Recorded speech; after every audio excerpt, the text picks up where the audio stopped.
to attend to things, inhibition and control, emotional regulation, decision-making, all of those kinds of things. And there are lots of great neuropsychological and cognitive ways we can assess these things. A nice study came out a couple of years ago, about a year ago, which showed that executive function predicts the success of top soccer players in Sweden. Those in the first division, when they measured their executive function, they performed much better than those in the third division of the Swedish Soccer League. So these are elite footballers. They looked at both men and women. Okay? So just by measuring their cognitive function, they were able to tell who was a first division player, who was a third division player. The more interesting thing of that is based on these measurements, they were able to show that they significantly predicted performance over the next 2 years as measured by goals scored and assists. Okay? I find that interesting because it means we can start to predict performance of athletes, not just identify who is the best athlete, but maybe to train athletes. Maybe to train athletes. Okay? No time to go into this study, so I'll skip that. So the big question is, can cognitive training then be used to improve performance? That's the question. Can cognitive training be used to improve performance?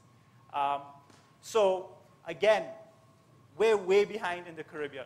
Even some of the sports people in the US, I think, are behind because the business people are out in front.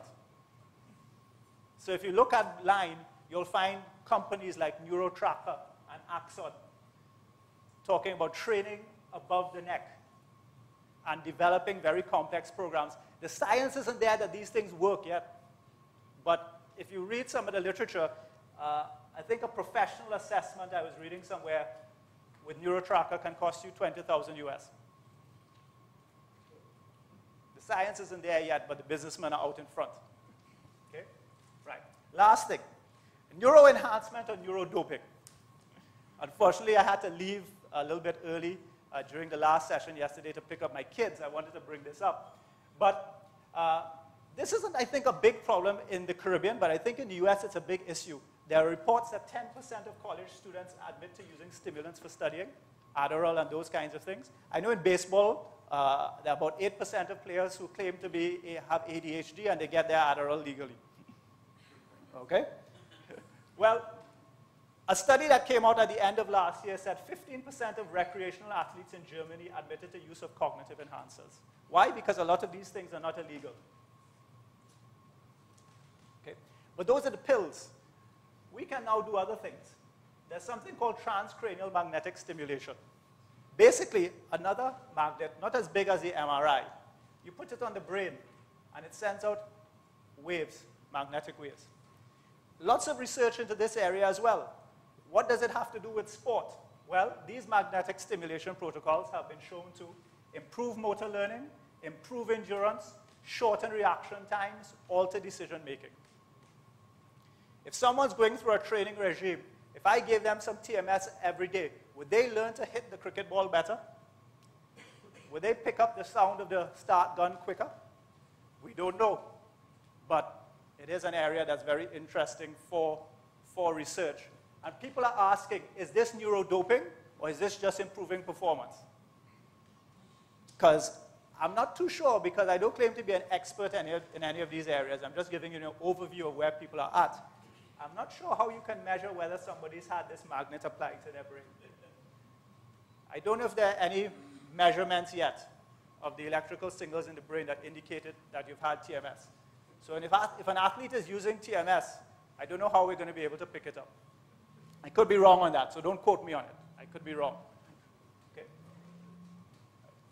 So, in conclusion, I hope I've convinced you of the emerging role of neuroscience beyond sports psychology in sports. So I'm very interested in sports psychology as well. I think sports psychology is very important. But I want to merge the sports psychology with some more neuroscientific measures.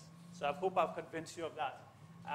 However, there are many more questions and answers, and hence the need for research and collaboration across the region. That's why Obama said we need the BRAIN project, because there are many more questions than answers. And finally, I believe that maybe neuroscience has the potential to do what mobile technology is doing in many developing regions like ourselves. Before mobile technology, you had to put down posts and you had to wire communication. and therefore people were cut off from communication. With mobile technology, you made a big leap. I believe that potentially if we can get into some merging of neuroscience with sports psychology, with athletics, we can make that leap as well. And part of my desire to come here and talk to you is just to form collaborations and have discussions about these things. Thank you very much.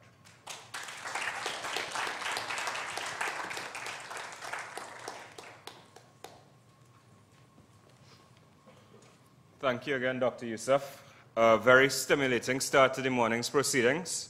Not going to take up any time. Going to invite Gregory to come up right away.